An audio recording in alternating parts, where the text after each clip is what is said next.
नमस्कार विद्यार्थियों। पिछले चैप्टर में हमने जो पिछला हमारा लेक्चर हुआ था उसके अंतर्गत दूसरा चैप्टर प्रारंभ कर दिया था। इसमें हम देख रहे थे भारतीय इतिहास के कुछ स्वर्णिम पृष्ठों की हम बात कर रहे थे, जिसके अंतर्गत हमने देखा कि महाजनपद काल के अंतर्गत 16 महाजनपदों में मगध महाजनपद सबसे शक्तिशाली हो गया था। और इस महाजनपद के अंतर्गत जो सर्वाधिक शक्तिशाली राजवंश आया वो मौर्य राजवंश आया और उत्तर भारत को उसने राजनीतिक एकता के सूत्र में पिरोया। मौर्य साम्राज्य के विषय में हमने जो जानकारी के स्रोत हैं उनके विषय में हमने चर्चा की थी, और इसके साथ साथ इस वंश का जो प्रथम शासक था चंद्रगुप्त मौर्य, उसके विषय में भी हमने यहाँ चर्चा कर ली थी। आज हम आगे चर्चा करते हुए चंद्रगुप्त मौर्य के पश्चात आने वाले शासकों की बात करेंगे। तो देखिए, मौर्य साम्राज्य के अंतर्गत चंद्रगुप्त के पश्चात उसका पुत्र बिंदुसार 298 ईसा पूर्व में मौर्य वंश का शासक बना। यहाँ पर बिंदुसार के विषय में कोई विशेष ज्यादा तथ्य तो नहीं दिए हुए हैं, परंतु संभव है कि छोटा प्रश्न यहाँ आपके बन जाए बोर्ड एग्जाम में। यहाँ देखिए, बिंदुसार जो था चंद्रगुप्त मौर्य का पुत्र था और यूनानी लेखों में उसे अमित्रोचेड्स या अमित्रघात कहा गया है। अमित्रघात या अमित्रोचेड्स का तात्पर्य है शत्रु का नाश करने वाला। तो यहाँ पर ये ध्यान देने योग्य है कि यूनानी लेखों में बिंदुसार को अमित्रोचेड्स या अमित्रघात नाम से जाना गया है। आगे हम बात कर रहे हैं कि तक्षशिला में 2 विद्रोह हुए थे बिंदुसार के समय। तक्षशिला जो वर्तमान पाकिस्तान में पड़ता है, यहाँ शिक्षा का एक प्रमुख केंद्र था। यहाँ पर 2 बार विद्रोह हुए थे बिंदुसार के खिलाफ उसके समय में। तो उसने इन विद्रोहों को दबाने के लिए एक बार अपने पुत्र अशोक को और दूसरी बार अपने पुत्र सुसीम को यहाँ भेजा था। तो यहाँ यह भी ध्यान देने योग्य है कि तक्षशिला में बिंदुसार के समय 2 विद्रोह हुए थे, और इसके साथ साथ बिंदुसार के समय 2 विदेशी राजदूत भी मगध आए थे। पाटलिपुत्र जो उसकी राजधानी थी बिंदुसार की, वहां पर 2 राजदूत आए थे। अब ये राजदूत कौन कौन से थे? देखिए, 2 राजदूत थे, डाइमेकस और डायोनिसस।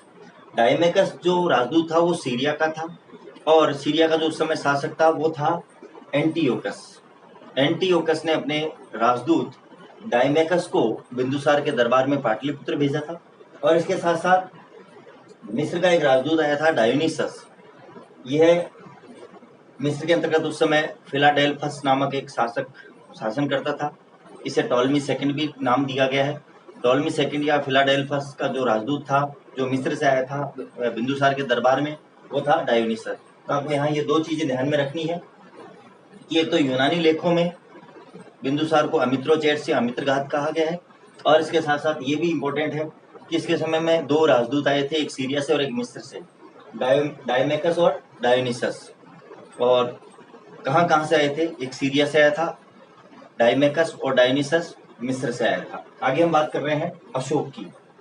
यहाँ देखिए, इस चैप्टर में आपके लिए अशोक महत्वपूर्ण शासक रहेगा, क्योंकि आगे हम अशोक के बारे में ही लंबी विस्तार से चर्चा करेंगे, और अशोक के अभिलेखों के बारे में, उसकी धम्म नीति के बारे में यहाँ पर हम विस्तार से चर्चा कर पाएंगे। तो देखिए, अशोक जो था बिंदुसार का पुत्र 273 ईसा पूर्व में यह शासक बना। 273 ईसा पूर्व तक बिंदुसार का शासनकाल रहा, परंतु ऐसा माना जाता है कि अशोक ने राज्य प्राप्ति के लिए अपने भाइयों की हत्या करके और राज्य प्राप्त किया था। तो 273 ईसा पूर्व से 232 ईसा पूर्व का जो समय है वो अशोक का माना जाता है। तो परंतु इसका जो राज्याभिषेक हुआ वो 4 वर्ष के सत्ता संघर्ष के बाद हुआ। 4 वर्ष का सत्ता संघर्ष उसके भाइयों से हुआ सत्ता प्राप्ति के लिए। तो 269 ईसा पूर्व में इसका राज्याभिषेक हुआ। ये जो तिथि है 269 ईसा पूर्व, ये आपके लिए बहुत ही इंपॉर्टेंट है, क्योंकि आगे जो हम अशोक की बात करेंगे वो इस तिथि के आधार पर ही करेंगे। तो राज्याभिषेक उसका 269 ईसा पूर्व में हुआ, और उसकी 2 उपाधियां मिलती हैं हमको उसके अभिलेखों में। भारत से प्राप्त प्राचीनतम जो अभिलेख है वो अशोक के ही मिले हैं, और अशोक के अभिलेखों में उसकी 2 उपाधियां मिलती है, एक देवानाम प्रिय और एक देवानाम प्रियदर्शी। यहाँ पर देखिए, कई पुस्तकों में, कई लेखकों के द्वारा यहाँ पर देवानाम प्रिय और दूसरी जो उपाधि है वो केवल प्रियदर्शी दी गई है। तो आप यहाँ ये भी लिख सकते हैं देवानाम प्रिय और प्रियदर्शी, परंतु यदि दोनों पूरी लिखेंगे तो ज्यादा अच्छा रहेगा, देवानाम प्रिय एवं देवानाम प्रियदर्शी। देवानाम प्रिय का तात्पर्य होता है जो देवताओं का प्रिय है, और देवानाम प्रियदर्शी का तात्पर्य जो देखने में सुंदर हो। इस प्रकार की ये दो उपाधियां उसके अभिलेखों में हमको मिलती है। अधिकांशतः अशोक के अभिलेखों में उसका नाम न मिल करके और उसकी उपाधियां ही मिलती है। लेकिन यहाँ पर हमारे पास दो ऐसे अभिलेख हैं जहाँ पर अशोक का नाम अशोक मिलता है। तो देखिए, मास्की और गुर्जरा अभिलेख। मास्की जो अभिलेख है वो कर्नाटक से प्राप्त हुआ है और गुर्जरा अभिलेख हमें मध्य प्रदेश से मिलता है। इन दोनों में अशोक का नाम अशोक ही मिलता है। आगे हम बात कर रहे हैं कि राज्याभिषेक के 7वें वर्ष। देखिए, अभी हमने बात की थी कि इसका राज्याभिषेक बहुत इंपॉर्टेंट है। 269 ईसा पूर्व में अशोक का जो राज्याभिषेक हुआ वो काफी इंपॉर्टेंट है आपके लिए, क्योंकि आगे जो भी हम बात करेंगे अशोक की वो इसकी राज्याभिषेक तिथि से ही करेंगे। तो राज्याभिषेक के 7वें वर्ष, इसका तात्पर्य है कि 262 ईसा पूर्व में राज्याभिषेक के 7वें वर्ष अशोक ने कश्मीर और खोतान के कुछ क्षेत्रों पर अधिकार कर लिया था। तात्पर्य यह है कि अशोक ने कश्मीर तक साम्राज्य विस्तार किया और खोतान जो है वर्तमान चीनी सीमाओं के अंतर्गत पड़ता है। कश्मीर से के उत्तर में चीनी सीमा के अंतर्गत खोतान पड़ता है, वहां तक उसने राज्य अधिकार कर लिया था। तात्पर्य कि साम्राज्य विस्तार उसका उत्तर में कश्मीर तक पहुंच गया था। तो 7वें वर्ष उसने कश्मीर एवं खोतान के अनेक क्षेत्रों पर अधिकार कर लिया था। आगे हम बात कर रहे हैं इसका साम्राज्य विस्तार कहां से कहां तक था। तो देखिए, पश्चिम उत्तर की बात करें, पश्चिमोत्तर में अफगानिस्तान से लेकर के और भारत के दक्षिण में कर्नाटक तक अशोक का साम्राज्य विस्तार था।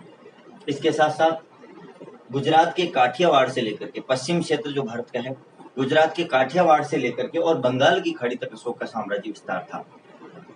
हमने चंद्रगुप्त मौर्य के साम्राज्य विस्तार की बात की थी कि ईरान की सीमाओं से लेकर के, अर्थात जहां ईरान की सीमाएं प्रारंभ होती है वहां से लेकर के और जो उत्तरी कर्नाटक का क्षेत्र है वहां तक चंद्रगुप्त मौर्य का साम्राज्य विस्तारित था। और इधर मगध से लेकर के वर्तमान का जो बिहार झारखंड का क्षेत्र है वहां से लेकर के और सौराष्ट्र तक का क्षेत्र चंद्रगुप्त मौर्य के साम्राज्य में आता था। उसी प्रकार से अशोक ने इसको आगे बढ़ाते हुए, अफगानिस्तान तो पहले से ही था, इसके साथ साथ उसने कर्नाटक को संपूर्ण विजित किया। कि पहले चंद्रगुप्त मौर्य के समय केवल उत्तरी कर्नाटक ही चंद्रगुप्त मौर्य के अधिकार क्षेत्र में था, परंतु अशोक ने संपूर्ण कर्नाटक को विजित किया। और इसके साथ साथ काठियावाड़ जो गुजरात का उत्तरी क्षेत्र है, उत्तर पश्चिमी आप कह सकते हैं, काठियावाड़ से लेकर के और बंगाल की खाड़ी तक, पहले बंगाल की खाड़ी तक का क्षेत्र जो है वो चंद्रगुप्त मौर्य के अधिकार क्षेत्र में नहीं था। मगध से आगे का क्षेत्र जो पश्चिम बंगाल का क्षेत्र है वो चंद्रगुप्त मौर्य के अधिकार क्षेत्र में नहीं था, परंतु बंगाल की खाड़ी और उड़ीसा को भी अशोक ने विजित किया था। तो यहाँ पर हम काठियावाड़ से बंगाल की खाड़ी तक की बात कर रहे हैं, तो अशोक ने अपना साम्राज्य विस्तार कर लिया था।